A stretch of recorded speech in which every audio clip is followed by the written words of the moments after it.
Welcome, everyone, to the Picture Perfect Pics webinar. My name is Katie O'Neill, the Client Services Marketing Coordinator at Lerner Publishing Group. We have some amazing panelists with us today who will share their latest picture book offerings with you. The three publishers representing today are part of Lerner Publisher Services, the distribution branch of Lerner Publishing Group. And here at Lerner, we are very proud to make their beautiful books available to you. The publishers you'll hear from today include Andersen Press, Lantana Publishing, and Scallywag Press. A representative from each of these publishers will introduce themselves and tell you about their books in a moment, but first, a few housekeeping items. Our webinar is being recorded today, and we'll send out the link to the recording in a follow-up email. We'll also be sending a list of all the books that are discussed here today, so don't worry about frantically writing down titles as we go. We have auto-generated closed captioning enabled. If you would prefer not to see the closed captioning, click the button called Live Transcript to turn that off. I have with me today Lerner's Classroom Marketing Manager, Carlin Coleman.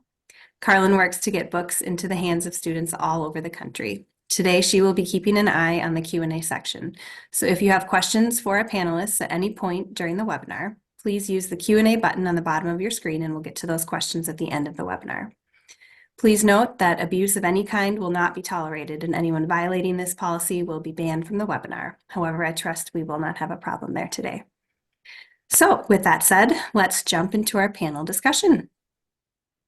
The first panelist I'm pleased to introduce is Alice Milner-Watt from Andersen Press, one of the UK's foremost and well-known children's book companies. Founded in 1976, Andersen Press USA brings some of the most well-known and best-loved children's books that have been published in the United Kingdom to American readers.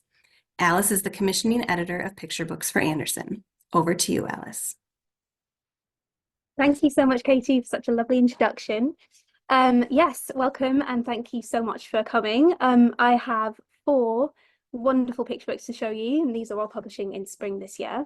And at Andersen Press, we really like a book that helps children navigate some of the social or behavioural issues that they might encounter either in themselves or in their friends. And we've definitely got 4 of those for you today. So we've got one that addresses bad moods, which I think we can all probably relate to, one that addresses bullying, another that addresses nightmares and night fears, and finally, one that addresses ableism. So let's start. So the first book is Grumpy Hat, and this book will help you learn how to get rid of your grumpy hat in an uplifting way, and it's written and illustrated by the wonderful Nicola Kent, who is a former television producer. She worked for the BBC for many years and transitioned into children's book illustration, and this is one of her self-authored books. So it asks the question, if you woke up with a grumpy hat one morning, stuck tight on your head, what would you do?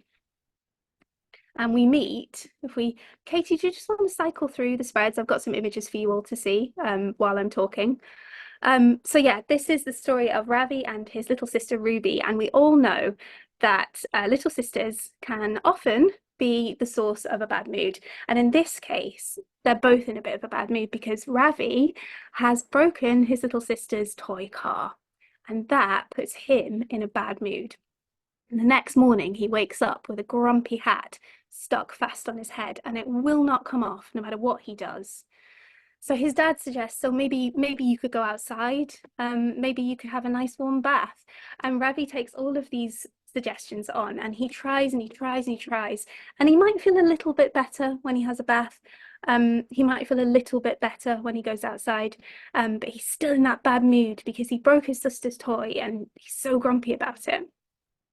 And of course, he just tries pulling the hat off like he would, but the grumpy hat has other ideas. And you can see here, she's got this amazing spread illustration of Ravi. He's really stuck inside his grumpy hat. And his sister, poor little sister, has fixed her toy car and is playing with it on the outside, and he feels isolated and alone.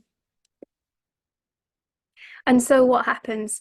He hears his sister playing, and he realizes actually, the answer to this is just to say sorry and make up. And he misses his sister, so he says, I've really missed you, Ruby. And that is when the grumpy hat, ping, comes off of his head. like magic. And he replaces it with some happy socks, which you can see in this spread here, which I think is just a delightful ending for Ravi. So I think it's really clever because it explores how guilt can often present as grumpiness in young children. Guilt of something you've done or something you've said, especially when it comes to siblings and friends. And sometimes we all wake up with a grumpy hat on our head, no matter what the circumstances. And I think it's just lovely that he swaps his grumpy hat for some happy socks. Sorry, not grumpy socks. That'd be dreadful.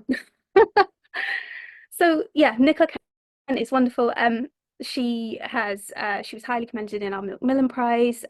She's won the Independent Booksellers Best New Illustrator Award, and she's been nominated for the World Illustrations Awards. She's wonderful, and I think you can really see how her language is beautiful in this book. She says that the grumpy hat is itchy like a pack of dancing spiders, which is such a creative way of kind of getting that across, that this grumpy feeling has different aspects to it, that isn't just a one note emotion. So yeah, that is The Wonderful Grumpy Hat by Nicola Kent, our first picture book. And up next we have All Bad Unicorns. So this is the story of two sisters. It's very sibling heavy beginning to the presentation. So this is Connie and Frankie, and Connie is a wheelchair user. Frankie isn't, and they are sisters. And this comes from Rebecca Patterson, the author and illustrator. It comes from her childhood because actually Frankie is Rebecca. Rebecca has a sister who is a wheelchair user called Susanna, and she's actually dedicated the book to her. And so this book plays with the kind of almost default ableism that children might encounter when they're playing, particularly when it comes to somebody who is motion restricted and uses a wheelchair. Obviously, with the theme of unicorns. So like most sisters, like most young children, Frankie and her little sister are obsessed with unicorns. And at the beginning of this book, we meet Frankie and Connie, and Connie is the narrator here. And Connie says, my sister Frankie eats her breakfast in 14 seconds, but it takes me a little bit longer because Daddy has to help me. Frankie gets ready really fast, but Daddy has to help me put my socks on. So you're kind of getting a feel of what Connie's life might be. And she's very uplifting and she's very, very happy. And today they're planning to play their best game ever, Unicorn Farmers. And they set it all up, but then the doorbell rings. And you can see here, it's the Besicks from next door, and they've come over to play. And so they let them in, and playtime starts. But unfortunately, Ada Besick, who is a little bit older than them, is incredibly bossy, and she makes Connie become the wall because she's in a wheelchair. And to Ada, this makes sense. Unicorns must dance and prance around, and Connie can't do that. So Connie's not best pleased. And in the picture you're seeing here, Ada has taken control, taken the wheelchair as her rolling throne of power. And as you can see, Connie isn't very impressed. She can't really get around without it. So she's just sort of lying there being the floor, because floors don't move and walls don't move. And so it builds to a kind of head where Ada is bossing them around and taking the wheelchair and just not being very respectful.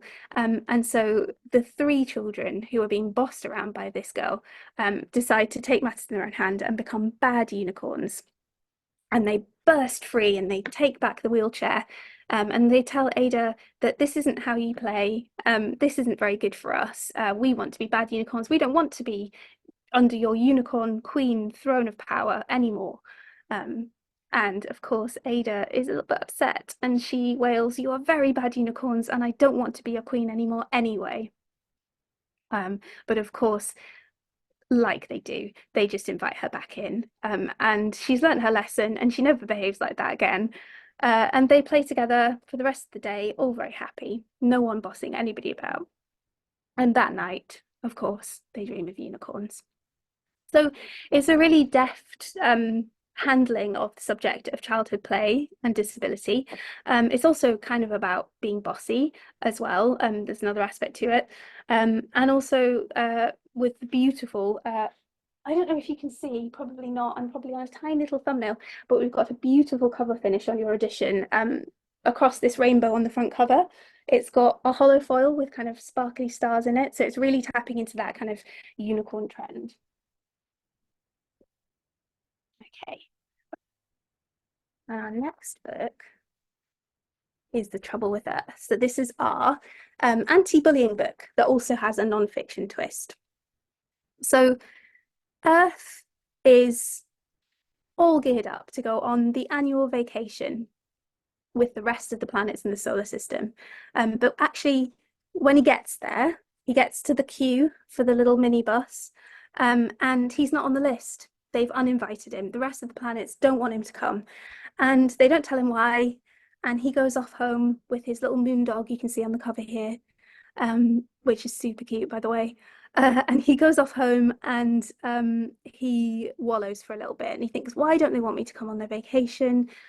I've always come with them, and why now? And so he takes matters into his own hands, and he drives all the way west to find them in the solar system. And he finds them all in the hot tub, chilling out. All the other planets are having a great time. They've all got a glass of something nice, I imagine. And he confronts them and he says, why don't you want me at your vacation? And they say, well, we didn't want to tell you, but you've got fleas. And he looks at himself and he laughs, because of course he doesn't have fleas. And he gathers them all around to tell them what actually he has. And what he has is something incredible. He has life, and none of the rest of them have life, and they don't really know what it is. So they all take a really close look. And Alex, the author and illustrator, has done something really clever here, where he zooms into the Earth, and we see from closer and closer perspectives the wonderful life that Earth has to offer. So of course he has people. He has whales, from the biggest animals to chimpanzees, and then smaller still to insects. And yeah, of course, when you get really small, he does have fleas technically.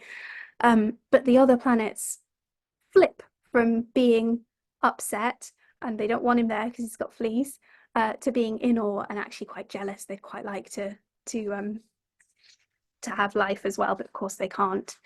So it's this wonderful non-fiction twist to an anti-bullying book, and it's all about not judging the book by the cover, and it's got a wonderful message and beautiful illustrations from Alex Latimer.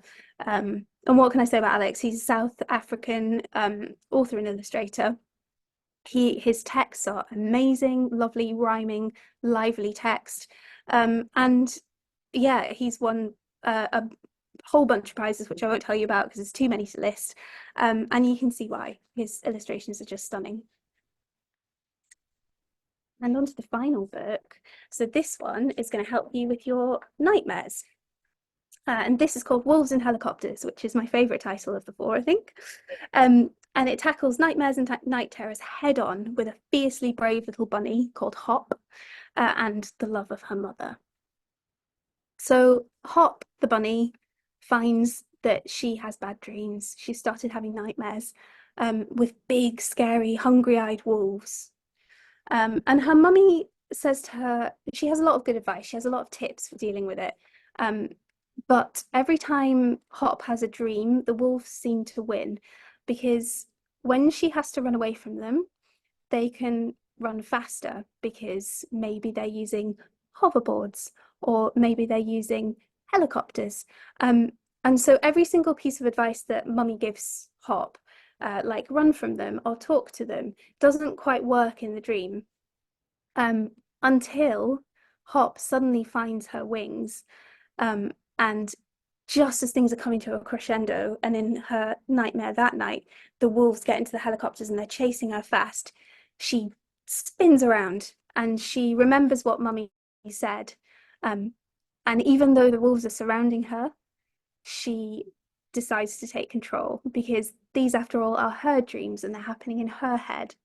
So the closer the wolves get, and you get really close up to Hop's face here, she says, I am in control, and you are the wolves, and I'm the boss of this dream, so you can all stop chasing me.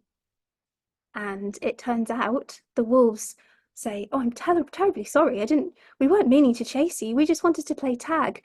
And they tag her and they say, "You're it." And Hop watches them running around, and they all have a nice game at the end. And so it's kind of those practical tips that young children can deal with nightmares. So telling them that actually this is coming from them, it is in their head, and the wolves aren't real, and actually, things might not be quite as they seem. So these are practical tips to help any child conquer nightmares and disturbed sleep. It's from a debut author. It's her first book, Sarah Tagholm, and it was written for her son who has nightmares, and this has really helped him come through it. And Paddy Donnelly is the amazing illustrator, shortlisted for the KPMG Children's Book Island Award. He's won several Irish, the Best Irish Awards, and he was also nominated for the World Illustration Awards. And you can just see how wonderful his art is and how expressive and evocative of the night fears it is without being scary. I think that's really key. So that was my last book. Thank you very much for listening. I hope you love them, and do please ask any questions at the end. And I shall hand back to Katie.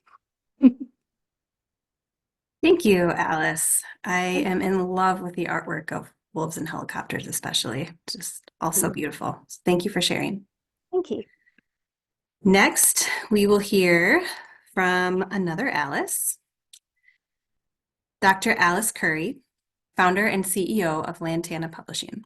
Founded in 2014, Lantana is an award-winning children's book publisher and social enterprise with a mission to publish inclusive books celebrating diversity, social equality, and environmental sustainability. Lantana is committed to widening children's access to inclusive books by authors from underrepresented groups and to minimize its own carbon footprint. Go ahead, Alice. Thank you, Katie. Thank you very much. It's lovely to be here. I'm really, really pleased to have this opportunity to share some of our lovely spring titles. So like the previous Alice, I also have 4 books this season. And if I have time at the very end, I might sort of take a quick look back at a few titles from last year and a quick look forward to a couple of titles coming up too. But to kick us off, we have The Great Henna Party. So this gorgeous book is by debut author Humaira Malik. She's a teacher turned writer of Muslim faith and Pakistani roots who lives in Arlington, Virginia, and who enjoys drawing on her South Asian heritage and culture in her writing. It's illustrated by Sonali Zohra, an illustrator of Indian heritage who lives in Canada. So the story follows young Noor, who you can see here on the cover, whose cousin is getting married the next day. Tonight, Noor's family is going to hold a henna party in her honor. They'll sing traditional songs, eat delicious food, and have their hands painted in swirling designs using henna, the dye made from henna petals. Noor is especially excited to play the henna name game. So her mum tells her that this is a game the bride and groom play on their wedding day. If the groom can spot his name hidden in the henna patterns on the bride's hands, he wins. If he can't, she does. So Noor wants to join in by hiding someone's name in the henna patterns on her hands too. But herein lies the dilemma. Whose name should she choose? If you want to go on to the next slide, please. I've just had a selection of illustrations. There we go. So you can see here that sort of Noor's making her way around the party, and she encounters different members of her family as she does. Her father, her mother, her grandmother, her grandfather, her sister, and she's beginning to find it just harder and harder to make this choice. Whose name should she choose? And what happens? What should she do if she loves them all? Which I think gives you quite a nice hint as to how she ultimately solves her dilemma. It's very sweet. So as you can see, the book here, I just included a quote from Kirkus. It's had a couple of glowing reviews, and the Kirkus called it the illustrations vivid and whimsical, and the text tender. Overall, a sweet and gentle tale about tradition, family, and celebration. We've included a letter from the author at the back of the book, which explores her inspiration for the story and what painting with henna has meant to her over the course of her life, and also to communities across South Asia, the Middle East and Northern Africa. It's a really very beautiful, as I think you see from the illustrations, very beautiful, culturally resonant story, and it's just been published, so do look out for it. So moving on to the next book, please. So this is My Momo La is a Museum. So this lovely book is by a fabulous Indian author called Mamta Naini, who you may have come across because she was the author of our 2022 picture book, Rainbow Hands. She's quite a prolific author. She's authored over 30 books for children, many of them award winners, and she lives in New Delhi in India. It is illustrated by Korean illustrator Violet Kim, who lives in Taiwan. It's the first time we've worked with her, but she was fantastic to work with. So the story follows an unnamed non-binary child as they take a trip around various museums in the city, accompanied by their wonderful eccentric grandmother, Momo La. So Momo La is this fabulous character. She is a Tibetan refugee with a long memory and many, many stories to tell. We're told that she rummages through her collection of stories whenever she comes to visit. The museum trip is prompted when her grandchild asks where her stories come from, and she tells them that stories are everywhere, but there are some places that stories especially love. If you can move to the next slide, please. So as the pair of them visit all these different museums around the city, you have the Museum of Ancient History, Museum of Art, Space Museum, Maritime Museum, the Natural History one, as you can see, with the dinosaurs, and so on. Momo La points out that that there are stories behind every work of art, every sculpture, every invention. But then a funny thing starts happening. As the child sees exhibit after exhibit, they realize that each one actually reminds them of their Momo La, the clothes she wears, the keepsakes she carries, and the memories she shares of her Tibetan home. So the little child starts to question, could the museum they know the best and love the most be right on their doorstep all along? So it's a really beautiful story. It's received here a glowing review from Kirkus that you see here, that we were pleased picked up on the book's message about the importance of honouring family bonds and history. And Mamta has written a letter to the reader, which we've printed in the back of the book, where she speaks about her twin inspirations for this story. Her grandmother's experience as a refugee fleeing Pakistan after partition, and her own visits to a Tibetan refugee camp outside Delhi. So she sort of encourages us in this letter and in this book to share our own stories and to be our own museums, which is a lovely idea, I think, and one that can also prompt lots of classroom activities and sort of group discussions, like bringing in objects that are meaningful to us and so on. So thank you. So if we move on to the next picture book. So this one is The Invisible Story. Now this book has a really unusual backstory. It was originally published in Spanish by a Uruguayan publishing house. It has a Costa Rican author, Jaime Gamboa, and a Taiwanese Costa Rican illustrator, Wen-Su Chen. We've worked with award-winning British translator Daniel Hahn to translate the book into English. So the book actually came to my attention when an organisation in the UK dedicated to celebrating world literature commissioned a project designed to help change the future of inclusive and accessible books in the English language. The project involved groups of blind and partially sighted young people, disability campaigners, academics, teachers, and publishers, all sort of aiming to bring this book and others like it to English-speaking readers.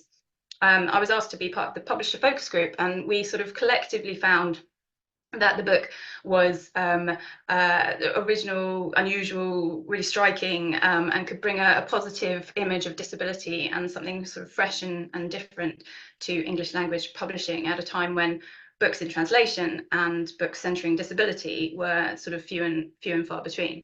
So this is the result. And I think what I love about it is that sort of everything about this book is unusual. It's, from its subject to its illustrations. If you can move to the next slide, please. it's told from the perspective of a book in a library, but not just any book. This book has never been read. It believes its pages are blank. It's ashamed. It hides itself away at the back of the library, far from the shelves where the famous stories sit and shine. But then comes a little girl, and this little girl begins to run her fingers along the covers of the library books one by one. And when she reaches our little book, she attempts to open it, but the book stops her. She doesn't give up though. She gently persuades the book to let her try reading it. And that's when the book makes a marvelous discovery. Its pages aren't blank, they aren't empty. Instead, they're overflowing with tiny prick holes that make hundreds of small raised bumps. And when the little girl runs her fingers over the bumps, she can read all the magical stories the book contains. So we really we'd love this story to start conversations about inclusive modes of communication, and how, you know, not every writing system is designed to be read with the eyes. We've included an information section about Braille, and about Louis Braille and his development of the Braille writing system at the back. We're also really pleased that Bookshare are making the Invisible Story available in various accessible formats. So, you know, audio plus highlighted text, Braille, large font, and so on, so that we can share this book as inclusively as we can.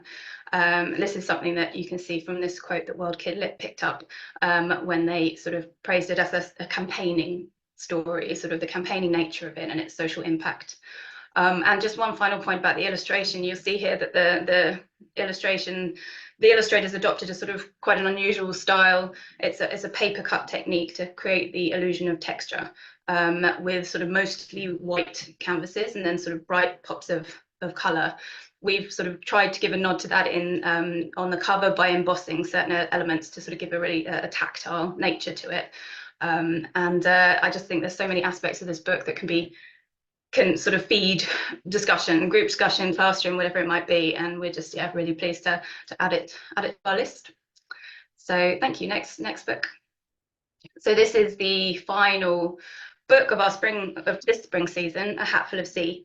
It is a brilliantly fun and quirky story by fabulous British author Maudie Smith and British Indian illustrator Jen Khartoum. You may know this pair from one of our most popular titles of a couple of years ago, My Must Have Mum. Again, they've brought their sort of trademark humour and inventiveness to a story with a really quite poignant message. This time it's about how to cope when a loved one is hospitalised. So Maudie was inspired to write this book when her mum went into hospital and she wasn't allowed to visit her for fear of passing on infection, which I think is something many of us would have experienced over COVID. It follows young Cora, who visits her grandpa Jim in hospital. When she realizes her grandfather can't go to the sea with her, she decides to bring the sea to him instead. So she scoops up the sights, the sounds, the smells of the seaside in her hat, and she tips them out onto the hospital bed for Grandpa Jim to enjoy. If you could move to the next slide, please. So here you can see Cora bringing a hat full of countryside to Grandpa Jim. She brings him, she goes on to bring him the moon, the black velvet night, and the shimmering, glimmering stars. She transforms her grandfather's hospital bed and brings it to magical life by finding a sort of a unique way to share with him the highlights of her day. But something terrible happens. Cora loses her hat. She's devastated. How will she keep on cheering up Grandpa Jim when she's lost her special hat? But luckily, her grandfather reassures her that it isn't her hat that's special, but Cora herself who's special. And when he's discharged from hospital and they can finally visit the seaside together, he reveals he's been keeping something under his own hat too, which is all the love he has for her and all the joy and happiness she's brought him. It's really very sweet. It's gorgeously done. And as Kirkus notes here, it sort of tackles a potentially tough topic with a blend of whimsy and warmth. And I think it's important, the point that this review makes, that Grandpa Jim recovers and is discharged from hospital, that his stay is only temporary. We hope that it will be, that this element, like the review says, will be relatable and reassuring to children. It's a book to help kids understand their emotions around illness and how they can help when someone they love is in hospital, but maybe they can bring them drawings, stories from their days, a funny joke, or even a favorite picture book, but mainly just sort of, by being themselves. So it's a lovely title to wrap up our spring list. Do I have a couple of more minutes? If I do, very, very briefly, I just thought I would take a quick glance back at our picture books from last fall. And as I said, a quick look forward if I can. So Yep, go ahead. You're can good. I? Brilliant. Yep. Brilliant, thank you. So we have In My Skin. So the first one, which Youth Services Book Review termed an ode to skin, that creates a welcoming space for sort of inviting readers to embrace and celebrate the skin they're in, while also sort of accepting others for their unique qualities and abilities. It's a really sort of truly feel-good poem, beautifully illustrated, communicating a sense of joy and affirmation and unity for children of all backgrounds and walks of life. Then we had Letters in Charcoal, a book we translated from Spanish, that Horn book called An Empowering Ode to Reading. It was set at the turn of the century in rural Colombia, and it follows a young girl who's determined to learn how to read. She wants to do this because she wants to decipher the letters her sister's receiving from a young suitor. But in doing so, she starts a chain of sort of events that sort of brings literacy to the entire village. It was named USBBY Outstanding International Book of 2024, was featured in the New York Times, and was a Junior Library Guild Gold Standard selection. So we're really pleased. Then there's Listening to the Quiet, about a little girl who must learn to cope when her mother starts losing her hearing. So this story was actually based on the author's own childhood experiences. Kirk has called it a gently loving story, a personal child-friendly approach to sensory changes, and it's been a great classroom choice for anyone sort of exploring deafness or inclusive modes of communication. So it could be paired really nicely with The Invisible Story I just mentioned earlier. And then we finally have Rajiv's Starry Feelings, that received a starred Cookers review. It follows Rajiv as he attempts to understand and navigate his emotions, and he does so with the help of his father. And I think particularly notable is this role modelling of a dad talking about his feelings, and it's again a great choice for sort of exploring empathy, social emotional learning, and so on. And so finally, last slide. Thank you. This is a few of our titles coming up. We're really excited about these, just printing at the moment, so hopefully they turn out nicely. The first, Step Into My Shoes, is a fun and quirky story that we've translated from Greek, first time a Greek book for us, about a little girl who takes the expression to step into someone's shoes, literally. As she starts trying on the shoes she finds outside a mosque on her way home from school, and she begins imagining the lives of the shoes wearers. It's another story with a strong SEL focus, in sort of highlighting the importance of empathy in building understanding between people, and I love it. And then we have Freedom Braids. This one, beautifully illustrated by a young Nigerian illustrator. It's about a young enslaved girl in Colombia who joins a group of women braiding maps and seeds into their hair in order to aid their escape from their plantation to a palenque, or free town in the hills. It's based on true events, and it's been endorsed by Amnesty International for vividly unfolding the story of an enslaved child who finds friendship, solidarity, and an escape to freedom. It would, I think, also make a great pairing with Letters in Charcoal, both historically set fiction in Colombia.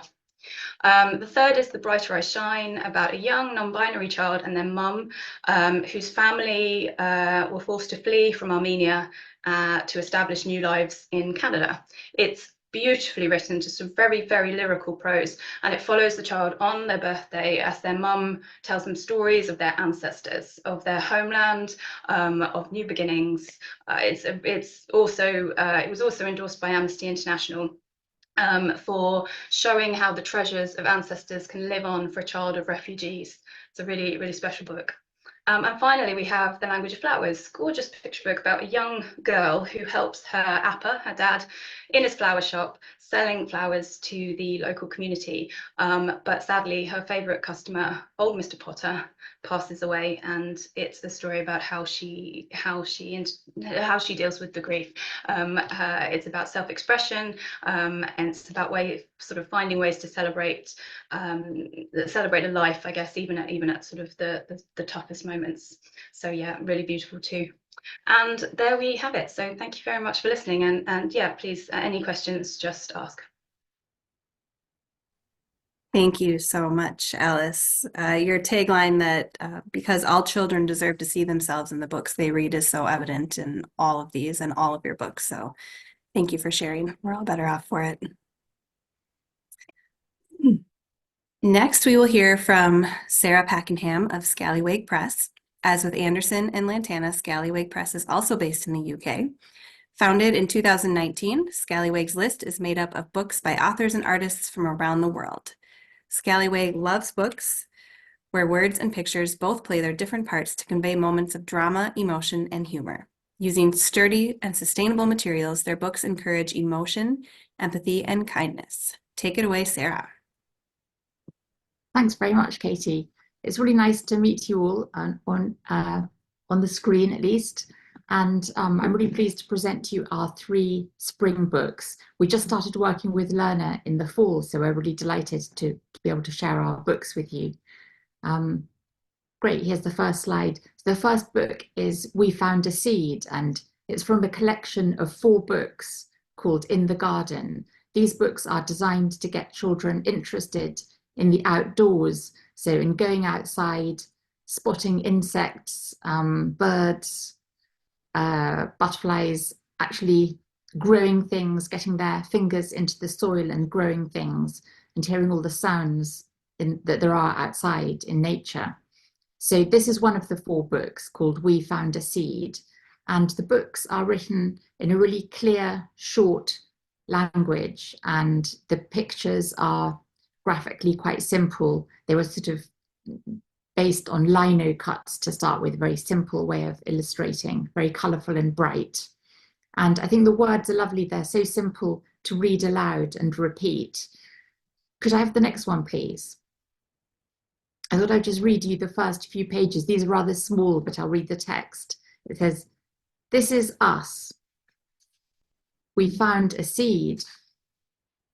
We put it in a box to keep it safe. It didn't grow. We played with the seed. We danced for the seed. We sang to the seed. It didn't grow. We asked the seed, what must we do? We listened, we waited, and then we heard." And the seed says, "Plant me." I haven't got any more pictures here, but I'll tell you the rest of the story. So they plant the seed and they take great care of it throughout the seasons. We see the wind blowing, the leaves coming off the trees. We see dark rain clouds, lots of rain coming down, and they're out there with their umbrellas. And then in the sunshine, in the spring, the warm sun helps the plant to grow. The leaves come forth, and it grows taller and taller and taller, and they're monitoring the progress.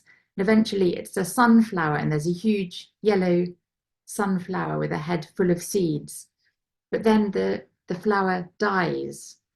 So this is very sad, and they don't know what's going to happen now. But actually, the dead flower gives them lots and lots of seeds. And now the last page says, "But it left us a gift. It gave us seeds. We knew just what to do." So the cover has got embossing and a textured paper on the cover.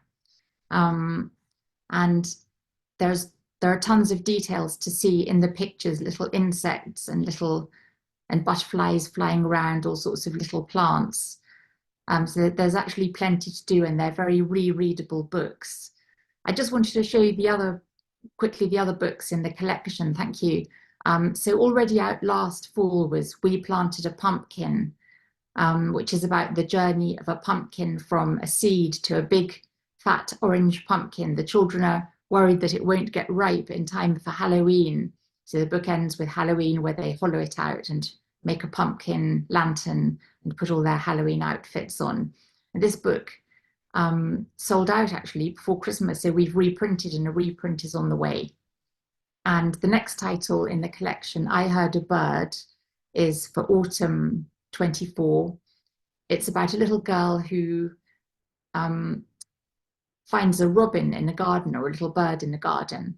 And but then some cats, fighting cats, come and make horrible noise and frighten the bird away. So the little girl spends the rest of the book looking for the bird, but actually discovering many other creatures, such as a toad hopping, or a mouse skittering along. She hears all these noises, different noises, but not her bird. So eventually she just sits down and relaxes and just listens to nature, sort of meditating a bit like in yoga. And then suddenly she hears the tweeting and the bird has come back again. So all these books are very much about being at one with nature, enjoying being outside, not being afraid of nature. And suitably, Rob Ramsden, who's the author and illustrator, these are his first ever books. He teaches design at a university, and he also has a garden at home, which is full of insect life and bird life, and obviously not using insecticides and weed killers, very natural gardening. So he's a real promoter of everything that he says in his books. So thank you. That was the first book. And then second, we've got Umbrella. This is our second book for spring.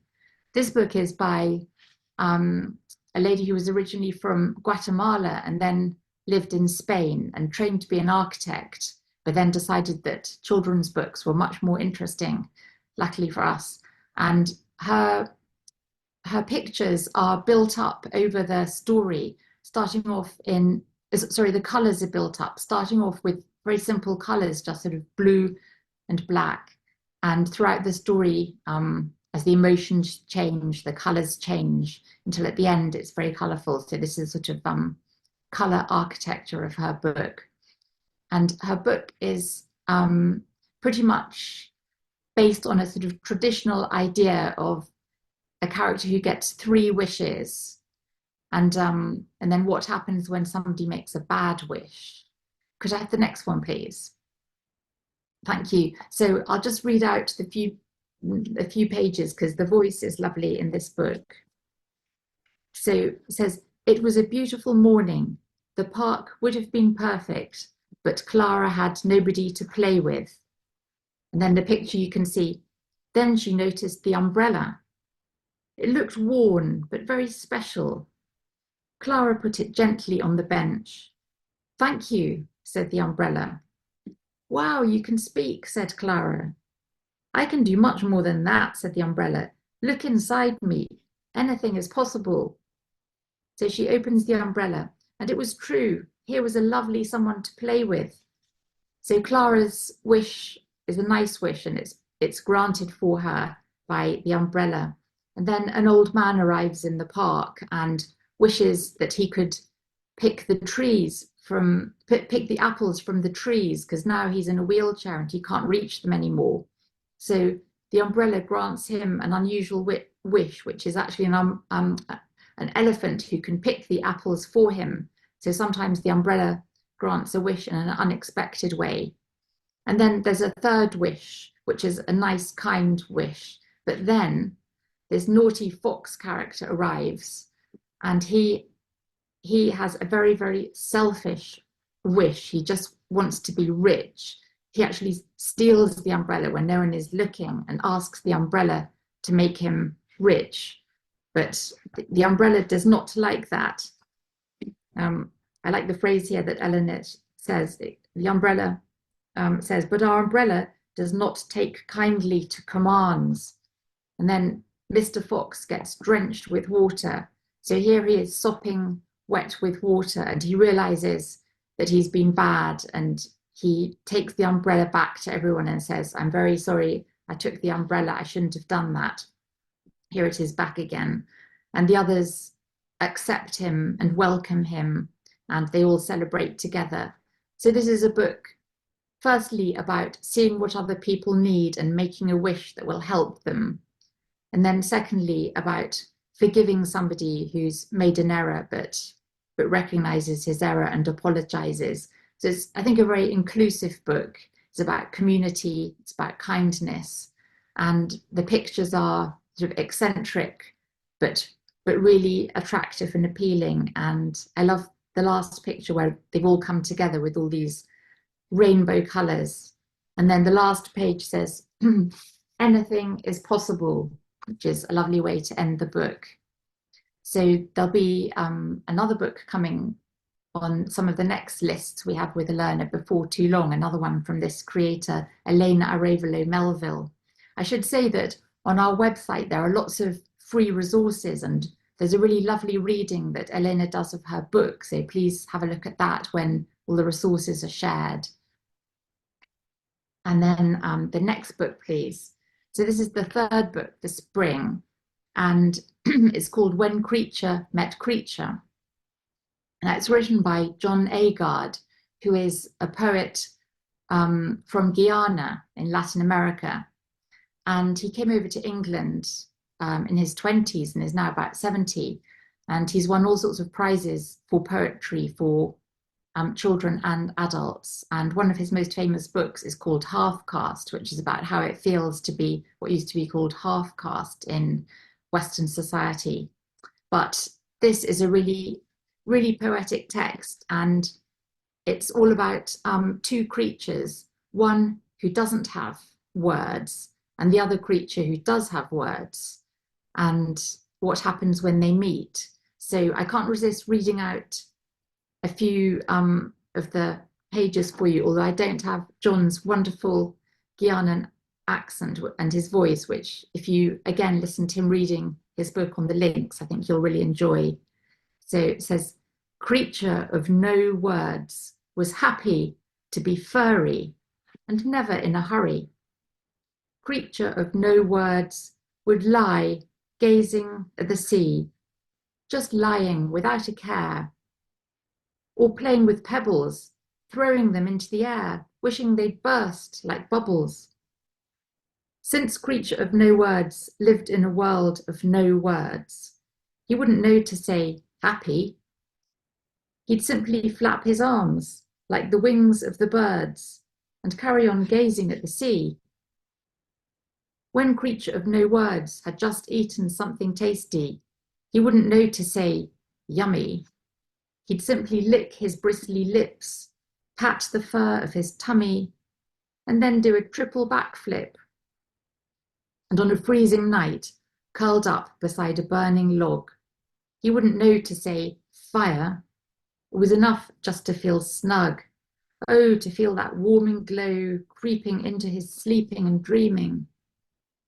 Sometimes, for no reason at all, creature of no words would get this feeling like the chill touch of ice. This made creature of no words thump his chest, beat his head once, twice, lift his eyes towards the far clouds. And from his lips would come a deep down belly groan.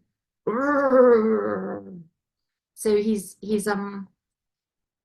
feels emotions, but he doesn't know how to express them or talk about them. And this leads him to get depressed and sad.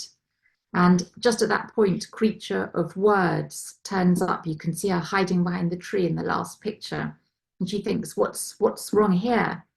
And we learn how creature of words uses words to express whether she's happy or warm or eating something lovely. And she comes up to creature of words and tries to teach him words and gives him a big hug and teaches him the word hug. And so gradually creature of no words learns words and becomes happier. And then in the end, they're both living in a little house together. The final vignette, the final vignette is them going off hand in hand, happy. So it's got quite sort of deep meanings about why do we use words? What was the origin of words? How do we use them? What do we do with them? What's it like when we can't speak? So there's really a lot to talk about in this book. On our website, there's a resource called Book Talk about how to use the book in class. And the illustrations are by the very well-known Japanese illustrator, Satoshi Kitamura, who lives in Japan. And he had to decide how to illustrate this text because there were these two creatures, one of words, one of no words. They weren't humans, they weren't animals. So he's found a sort of way of drawing the creatures, which are sort of quite cute looking, but very strange. And I think the whole thing is a sort of metaphor, which is easy for us to understand and put in context. So I hope you enjoy this one. I'm now just very briefly going to zip through the two other books that have come before and after the spring season. So I Spy is a play on the game I Spy, where you have to say I spy with my little eye something beginning with C, which will be chair or something. So in here, the first, I think I haven't put, did I put a spread on the next? Yes, I did, yes. So I spy with my little eye something beginning with S. It comes up in the east, it goes down in the west. It fills all our days with warmth and light. So there's a little riddle, comes up in the east, goes down in the west. So can we guess what S stands for? And then there's another clue, it rhymes with fun. So by now most of us will guess it's the sun. And then when you can see it in the picture, and when you turn the page, we're told it's the sun, just in case you couldn't guess. The next one, I spy with my little eye something beginning with M. It curls its tail around the stalk and eats the wheat at harvest. What could it be? And then we have an audio clue. It rhymes with house. But can you see it in the picture? This one is really, really difficult. And so that's why at the page turn, we not only tell you it's a mouse, but we sort of give a clue as to where you can find it in the picture by putting this extract. So we go through about 12 different letters, and it's really fun. It's really for any age, children and adults, and a book that all the family can use together. This was on the New York Times gift list for Christmas, and we've sold out of this one, but there's a reprint on the way.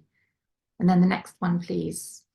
Loud is about a little girl, probably a girl there, depicted as little creatures, and she has attention deficit, although this isn't actually said, but it's obvious that she can't concentrate in class and she's always getting into trouble. And a lot of the teachers don't really know how to handle this, but one teacher has the great idea of getting her to write down the lyrics of a song that she can sing, and she gets really engaged in playing, in singing and being with her band singing, and then at the end there's a wonderful performance. So it really gives an idea maybe to adults how to engage children who have attention deficit by doing something with them that they really enjoy doing and making that into something useful. It's a lovely book by Rose Robbins, who has had other books out which are about autism and neurodiversity. Thanks. The next one. And then just two more for next autumn, just a sneaky look forward to Detective Cats and the Missing Nut. Squirrel has lost her favourite nut, but Detective Cats is just starting to be a detective and is just waiting to have his first case. So this is ideal, and he gets together his magnifying glass, his camera, his disguise, and goes off to look for the missing nut. He's far too busy to play with his friends, very self-important. Of course, he can't find the nut and goes through various different emotions of feeling sad and disappointed, but eventually everything comes right. So it's a really fun book with lots of visual clues, visual literacy, and surprise ending. And it's all about empathy as well. And then just the last one, yes, Elkie Is Not My Dog, which is by Elena, who wrote and illustrated Umbrella. This is a book about welcoming strangers into the community. We've all seen, unfortunately, homeless people, refugees, people who arrive hungry and thirsty, can't speak the language. This is a sort of metaphor because it's a dog who arrives in the community, and a little group of children decide to look after the dog. The adults don't really want to have anything to do with it.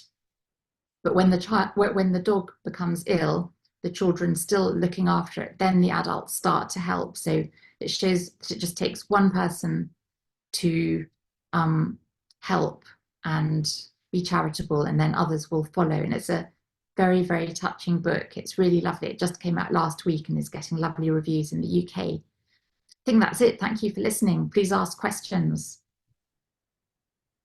Hello, I have a couple questions. One of them, are there any favorite downloadable educator resources that go with the books that you've mentioned?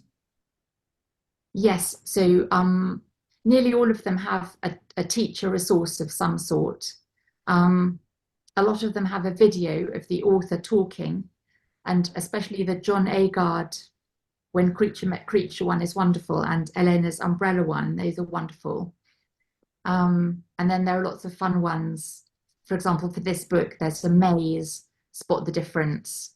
So there's usually several things for each book. So yes, please explore those on our website.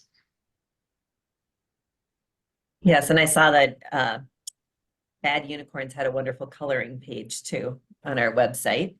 And then for all of you, what are the benefits of reading picture books to older students and even teens and adults? And I'm thinking of these large community reads that can bring in everybody.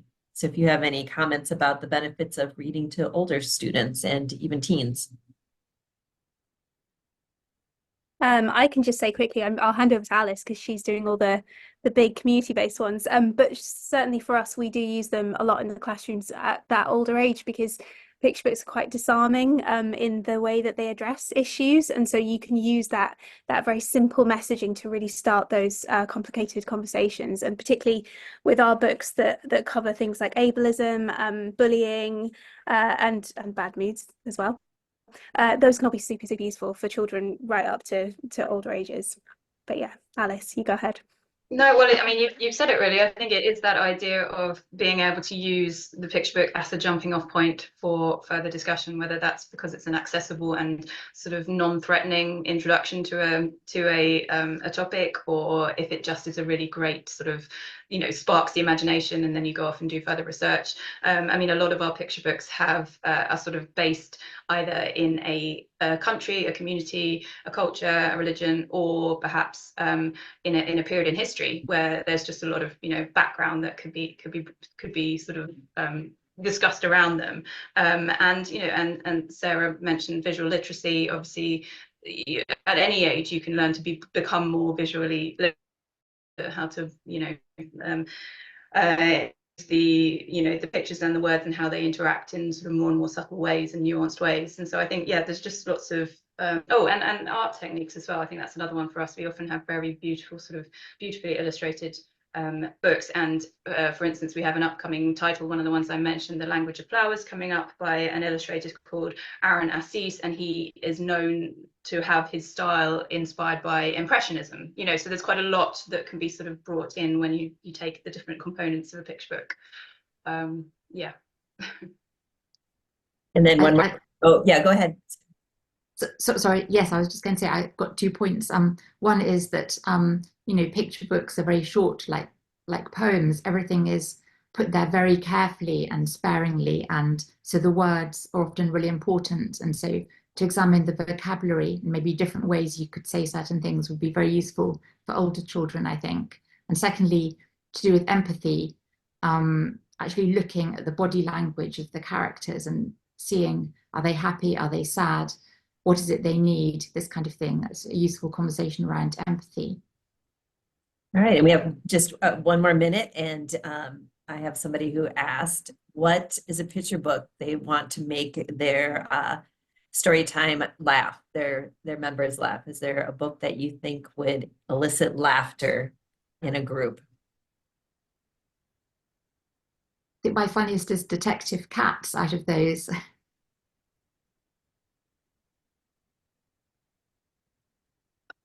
I'm just trying to think. There were lots of our books that I find quite funny. In terms of sort of laugh out loud, I don't know. We have a very an early book from a long time ago. I don't know if we're able to talk about books outside of this season, but one of our very first titles we ever published was by Nnedi Okorafor, an amazing Nigerian author. The book's called Chicken in the Kitchen, and it is, I find it hilarious.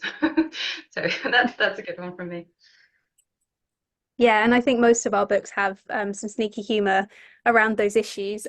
Particularly For Bad Unicorns, Rebecca Patterson is known for her slightly older fiction, which is all very funny. And she won the Roald Dahl Prize as well, the Funny Prize here in the UK. So yeah, that kind of getting around that issue of ableism while you can still laugh at what's happening is super, super smart. But yeah, that's my recommendation for that. Thank you, everyone. Thank you to our wonderful panelists. And for those of you attending or watching the recording, I trust that you enjoyed the impressive picture book collections showcased today and were inspired with new ideas for your classrooms and shelves. You can expect to receive an email containing the recording of this webinar, a complete book list from today's presentations, the full slide deck, and further resources in the coming days. Thank you for attending, and again to our panelists for sharing your lovely books. Have a great rest of your day.